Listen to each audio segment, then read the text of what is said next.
Bienvenidos a Nueva Sabia, el espacio de Radio Paz donde cultivamos tu mente, alma y corazón.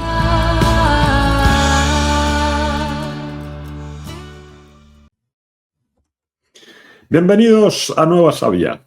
Hoy abordamos un nuevo capítulo dentro de la serie Bookflix. Ya sabéis, esos mini libros breves pensados para nutrir el alma y ordenar la vida. Todos los títulos de la serie están disponibles en Amazon. Basta con teclear Fernando Ors para acceder al catálogo completo, que a día de hoy ya supera los 40 libros publicados. Y, aunque la mayoría están en inglés, aquí los vamos a resumir al español.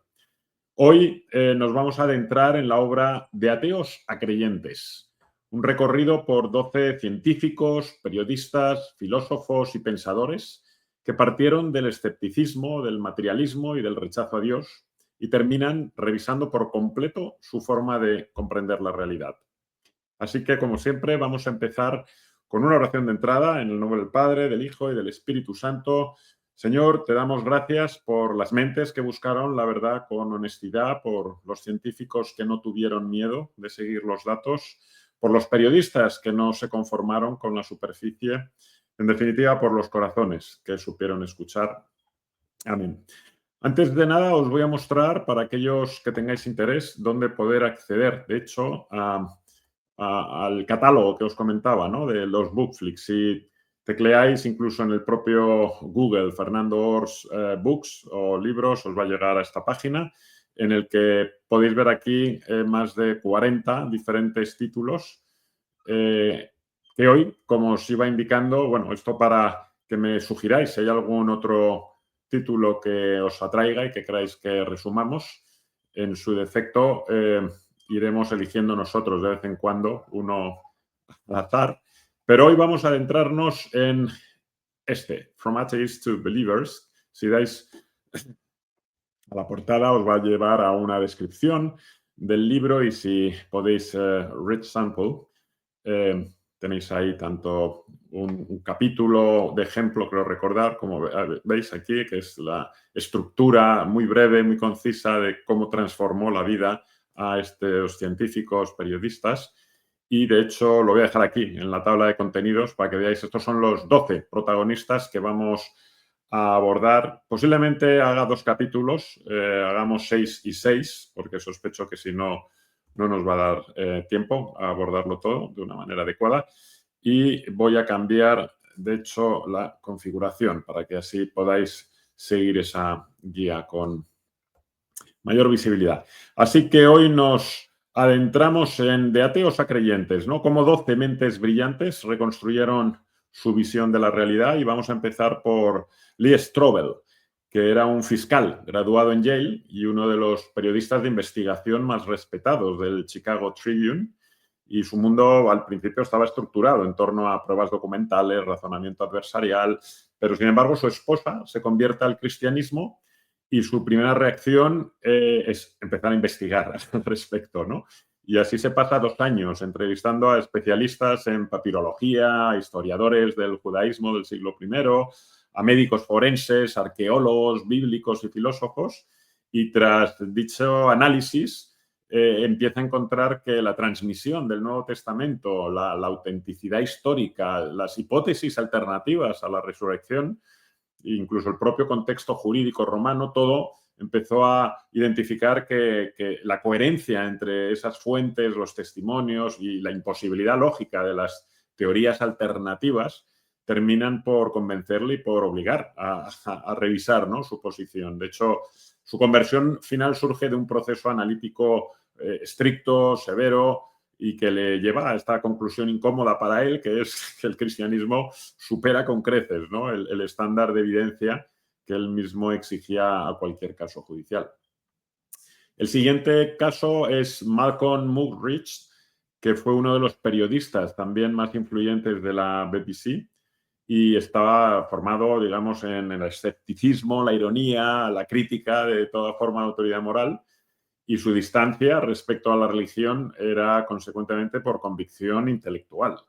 Sin embargo, con los años empieza a detectar una constante, ¿no?, que las sociedades más tecnificadas no producen mayor plenitud humana, sino que observa una erosión de sentido, una banalización del sufrimiento y una sustitución de la verdad por propaganda, ¿no?, barata. Entonces, llega un momento en su vida que se encuentra con Madre Teresa en Calcuta y actúa este evento como un contraste, digamos, empírico, ¿no?, porque ve una vida de repente coherente, orientada al sacrificio, sostenida por una convicción interior que no se explicaba, ¿no?, por primera vez por intereses, ideologías o psicología, ¿no?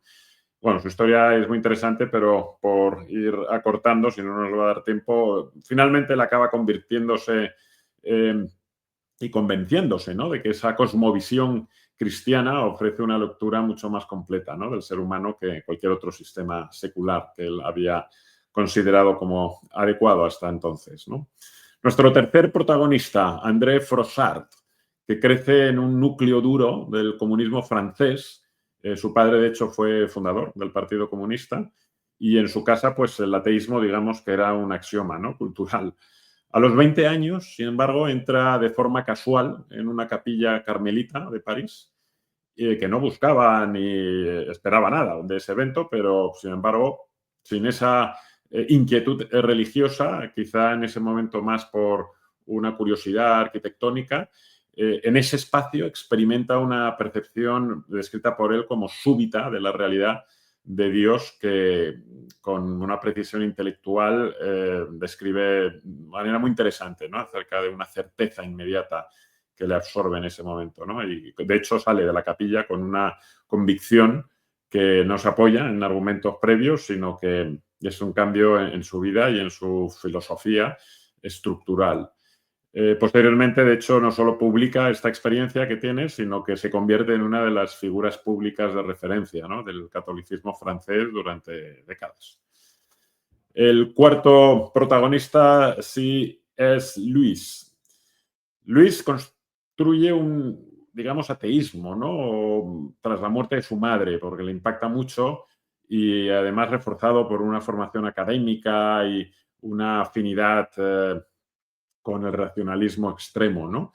Y en Oxford, de hecho, mantiene debates constantes, ¿no?, con filósofos, filólogos, pero sin embargo, en esos debates llega un momento en que empieza a detectar incoherencias internas, ¿no?, del materialismo, la dificultad para fundamentar la moral, el origen de la razón, la validez del pensamiento lógico y sobre todo el problema del significado, ¿no?, de la vida humana.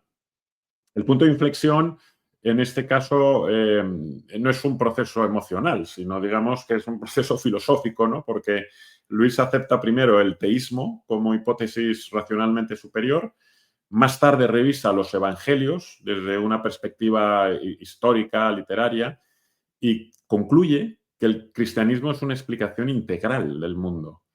Y, de hecho, se convierte en una de las voces más influyentes, ¿no?, del cristianismo, y sus ensayos, obras, textos apologéticos especialmente han formado a generaciones enteras ahora ya, ¿no? Y tanto en el ámbito académico como en el cultural hasta el punto, vamos, hoy es uno de los principales referentes de la apologética cristiana moderna, ¿no? Desde luego es muy recomendable cualquiera de las obras, si es Luis, y a mí desde luego me impactó y me ha cambiado mi forma de ver y de pensar. Anthony Flew, durante medio siglo fue el referente intelectual del ateísmo anglosajón y su principio rector siempre fue seguir la evidencia. Los avances en cosmología, biología, teoría de la información modifican radicalmente el panorama científico, ¿no?, en su periodo vital. De hecho, el universo presenta un inicio definido, cuando empezamos a hablar del Big Bang y demás, y la vida se organiza mediante un código informacional y los sistemas muestran un nivel de ajuste fino, incompatible con lo que él pensaba o atribuía a un azar ciego, ¿no? Entonces, reconoce que el marco materialista ya no explica adecuadamente esta nueva realidad o estos datos y en 2004, creo recordar, declara públicamente que el universo requiere una inteligencia creadora. Así que podemos decir que en este caso no es que abandonara la razón, sino que la lleva hasta el final, ¿no?, hasta el último extremo. Y vamos a seguir con Christian Anfinsen, que fue una de las figuras fundacionales de la bioquímica moderna. Su trabajo sobre el plegamiento de proteínas permitió comprender cómo una cadena de aminoácidos adopta una estructura tridimensional funcional con una precisión matemática increíble. Y, de hecho, bueno, esta investigación le lleva a conseguir el Premio Nobel de Química, ¿no? En 1972. Durante años sostuvo esta visión científica, ¿no? Estrictamente materialista, y su formación estaba anclada en la idea de que la vida podía explicarse completamente como resultado de procesos físico-químicos. Sin embargo, el propio objeto de su investigación comenzó a plantearle dificultades teóricas, ¿no? Porque el plegamiento proteico no solo implicaba complejidad, sino instrucciones, secuencias, información funcional y tolerancias de error extremadamente estrechas, ¿no? Y, consecuentemente, desde un punto de vista probabilístico, el margen para el azar era casi inexistente. De hecho, empezó a concluir que la arquitectura molecular de la vida respondía a un orden inteligible previo. A partir de ese momento, sus declaraciones públicas reflejan ese giro intelectual, ¿no? Empieza a hablar y a considerar que la negación de una causa inteligente ya no era una posición científicamente sólida. Y, de hecho, no se convirtió en divulgador religioso ni modificó su carrera, pero, desde luego, su marco de interpretación de la realidad se desplazó y transformó radicalmente, ¿no? Bueno, vamos bien de tiempo, vamos a seguir, a ver si conseguimos abordar los 12. Vamos a seguir con Francis Collins, que se formó como médico y genetista y lideró el proyecto Genoma Humano, una de las empresas científicas más ambiciosas del siglo XX. Su ateísmo era fundamentalmente pragmático. Él pensaba que la hipótesis de Dios no era necesaria para ni su trabajo ni para su visión del mundo. La primera fisura, no obstante, se produjo en el hospital, ni siquiera fue en el laboratorio. Como médico, él empezó a tratar a pacientes terminales que enfrentaban la muerte con una serenidad, coherencia interior y esperanza que le resultaba inexplicable, ¿no? Dentro de un marco materialista tan estricto como el suyo. A partir de ahí, él empieza a investigar personalmente, ¿no? Y, de hecho, empieza a estudiar filosofía moral, cosmología, textos cristianos. Y el argumento de la ley moral universal, la existencia de un origen cosmológico del universo y la estructura matemática del ADN, empiezan a formar un cuadro coherente que el ateísmo no lograba explicar, ¿no? De forma satisfactoria. Él concluye con que el universo no solo es comprensible, sino inteligible, y que esa inteligibilidad apunta a una fuente racional. Consecuentemente, su conversión no supuso abandonar la ciencia, sino, al contrario, integrar dos planos que hasta entonces mantenía separados, ¿no? Y desde entonces, pues, ha defendido públicamente la compatibilidad entre fe cristiana y ciencia, las cuales indica que se refuerzan la una a otra. Alan Sandage fue el heredero científico de Edwin Hubble, y su trabajo permitió determinar la edad del universo, por ejemplo, ¿no? Además de, bueno, refinar la constante de expansión cósmica y consolidar el modelo mencionado, ¿no? del Big Bang. Durante décadas sostuvo un ateísmo académico clásico de que el universo era un sistema autosuficiente, regido por leyes físicas, y, sin embargo, los propios datos cosmológicos comenzaron a contradecir esa autosuficiencia. El propio modelo del Big Bang implicaba un inicio absoluto del tiempo, de espacio, de materia, un hecho que era incompatible, ¿no? Con un universo eterno. Así que la presencia de constantes físicas ajustadas dentro de rangos que eran extremadamente estrechos empieza otra vez a sugerir un diseño previo, ¿no? Y Sandage, de hecho, reconoció públicamente que el azar no resultaba una explicación adecuada para la estructura observada, y, tras muchos años de reflexión, declara, de hecho, públicamente su fe cristiana en 1985, y a partir de ahí su cambio fue una revisión del marco explicativo más consistente con los propios datos, ¿no? Que él mismo producía. Muy interesante esta transición y este cambio, ¿no? De este gran científico.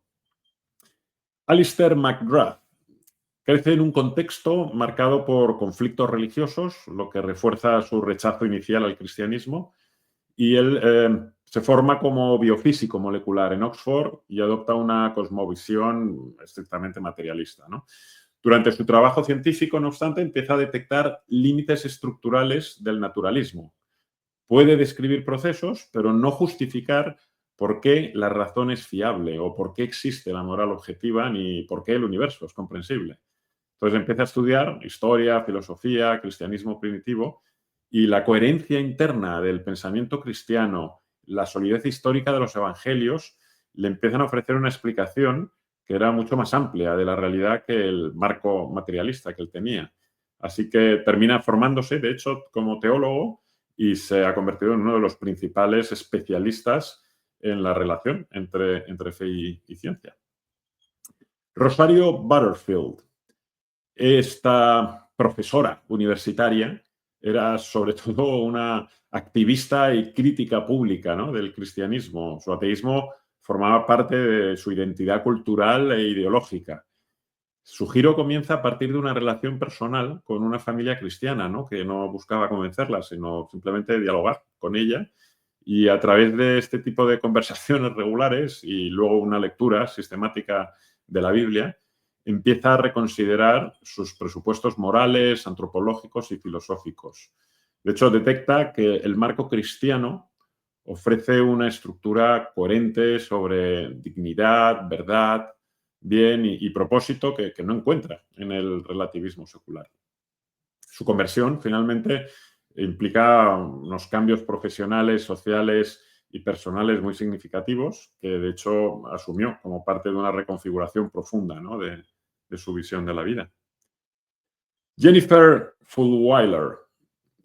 Ella cree en un entorno secular y su ateísmo, de hecho, se basa en racionalismo, ciencia, autonomía individual, pero ya llega la maternidad y con ella una nueva experiencia vital, ¿no?, que no logra integrar en ese marco, ¿no?, la percepción de dignidad humana, el valor intrínseco de la vida, la existencia de obligaciones morales, ¿no?, que no dependen de preferencias personales, le lleva a hacer un estudio sistemático del cristianismo, ¿no?, y empieza a revisar fuentes históricas, analiza argumentos filosóficos, examina la continuidad doctrinal de la Iglesia y finalmente concluye que la cosmovisión cristiana explica de forma más completa la experiencia humana que el naturalismo secular.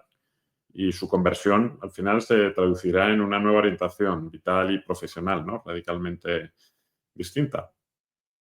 Y por último, Peter Hitchens, que podríamos decir cultura, verdad y reconstrucción moral, ¿no?, porque se forma como periodista y adopta un ateísmo militante, ¿no?, rechaza abiertamente el cristianismo durante su juventud.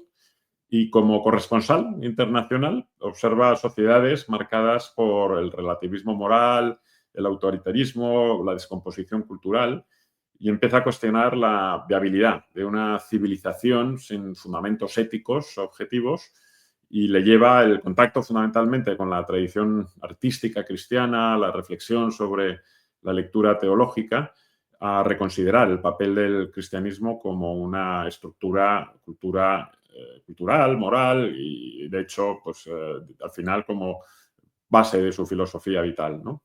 De hecho, su regreso a la fe se produce tras este proceso intelectual, bastante prolongado, por cierto, que culmina en una relectura integral de todo lo que es la tradición cristiana y de su, como indica, su posicionamiento vital, ¿no?, y su verdad.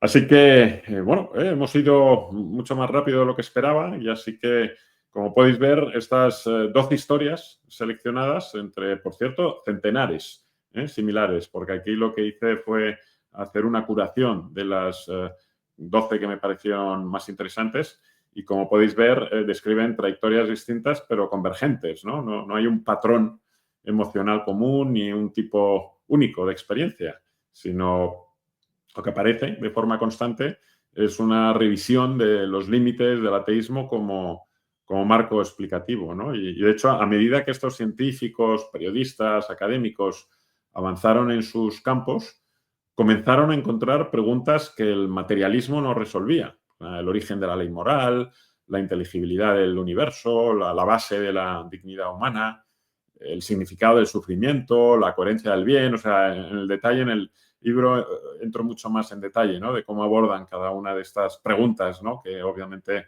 ni la ciencia ni el materialismo puede abordar, ¿no?, porque no son su ámbito de actuación, ¿no? Y de hecho, en todos los casos, el cristianismo deja de ser una tradición heredada, ¿no?, y pasa a ser una hipótesis racionalmente superior para comprender la realidad.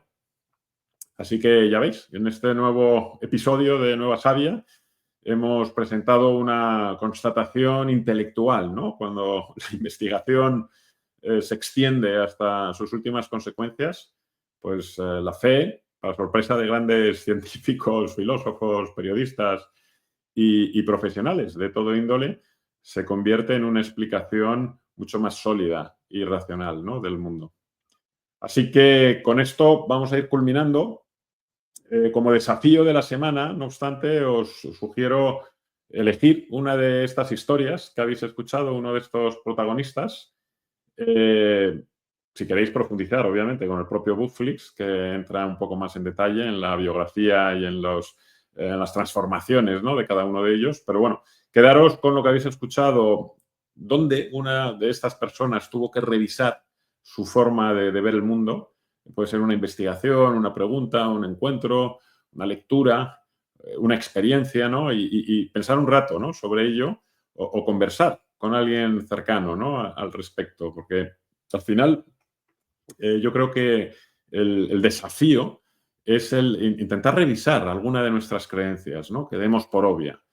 Y para ello, pues, procuremos, ¿no?, leer textos que normalmente evitaríamos o escuchar a alguien que piense de manera distinta, pero escuchar de verdad, o sea, escuchar no pensando en cuál va a ser nuestra respuesta, que en ese caso estamos simplemente oyendo. Escuchar me refiero a, de manera activa, a intentar ponernos, ¿no?, en su papel y su perspectiva, y intentar realmente abrirnos, ¿no?, de mente y muchas veces incluso de corazón, porque hay a veces que determinada transformación solo se va a poder trasladar si realmente nos abrimos integralmente, ¿no? Y en definitiva, bueno, pues busquemos hacer espacios para esa verdad, ¿no?, aunque a veces nos incomode, porque tenemos que salir de nuestra zona de confort, ¿no?, que es no me muevas mis convicciones, ¿no? Y es mucho más fácil, ¿no?, ya identificar un modus vivendi y a partir de ahí seguir, ¿no?, batallando, defendiendo nuestro posicionamiento inicial. Pero efectivamente toda transformación empieza con una revisión honesta, ¿no? Así que os invito a que procuréis adentraros en este tipo de introspecciones más agresivas. Y bueno, voy a acabar simplemente recordándoos una vez más que cualquier título, vuelvo aquí a la pantalla a mostraros cómo podéis acceder a los diferentes títulos de Bookflix que tenemos a vuestra disposición para ser resumidos y traducidos, porque la gran mayoría de ellos, como os comentaba, están en inglés, pero bueno, hay libros relacionados con experiencias después de la muerte, el algoritmo de Dios, que es un análisis acerca de la fe y de la inteligencia artificial, Faith and Genius, esta colección de científicos y también empresarios, ¿no?, que han abanderado el catolicismo y el cristianismo y cómo han impactado, ¿no?, la vida de muchas personas. Hay algunos relacionados con humor, ¿no?, porque es perfectamente compatible. Ya tenemos ahí una serie de símiles y metáforas. También hay libros relacionados con storytelling, ¿no?, en el sentido son una curación también de analogías y metáforas. ¿Por qué suceden aparentemente cosas malas, ¿no?, y cómo cuando las cosas inesperadas suceden, cómo la fe puede curar? Por supuesto, hay libros relacionados con mi profesión, relacionados con inversiones alternativas, el por qué, de hecho, desde el punto de vista de fe, la fe puede ser una de las inversiones, o cuál es la lógica, ¿no?, de por qué puede ser una de las inversiones más inteligentes. Vimos ya también el de 30 santos por debajo de 30, ¿no?, haciendo ese guiño a Fortune o a Forbes, que de vez en cuando seleccionan también emprendedores de menos de 30 años. Tenemos el de Fear and Mask, ¿no?, o en definitiva cómo abordar cada uno de los diferentes miedos que surgen en la vida. Bueno, los 8 talentos, ¿no?, el cómo abordar precisamente cómo aportar, ¿no?, nuestras fortalezas y virtudes e intentar transformarnos en la mejor versión acorde a la voluntad de Dios. Inversión 10X tiene mucho que ver con toda mi día a día profesional relacionado con la tokenización, con la inteligencia artificial, con el apalancamiento, que por supuesto también, si estáis interesados, encantados de profundizar en cómo poder, en este caso, ¿no?, multiplicar tus ahorros de la manera más sensata utilizando las principales palancas para hacerlo. Hay otro libro apologético, ¿no?, de You Believe What, que crees qué, y entonces ahí entramos en las típicas preguntas más comunes que suelen tener los jóvenes, ¿no?, acerca de la religión católica. The Exception Fallacy es otro libro en el que traigo a colación el por qué muchas veces la sociedad mediática en la que vivimos nos lleva a estar enfocados más en las excepciones que en la norma, ¿no?, y cómo gestionar precisamente cuando surgen ese tipo de detalles, ¿no? Y luego muchos otros libros relacionados, bueno, con los doctores de la Iglesia, los 37 milagros de Jesús, las 365 profecías del Antiguo Testamento, que cómo efectivamente encajan con Jesús como Mesías, o profundizo en otro sobre las 12 apariciones después de la resurrección de Jesús, ¿no?, y cómo acontecieron.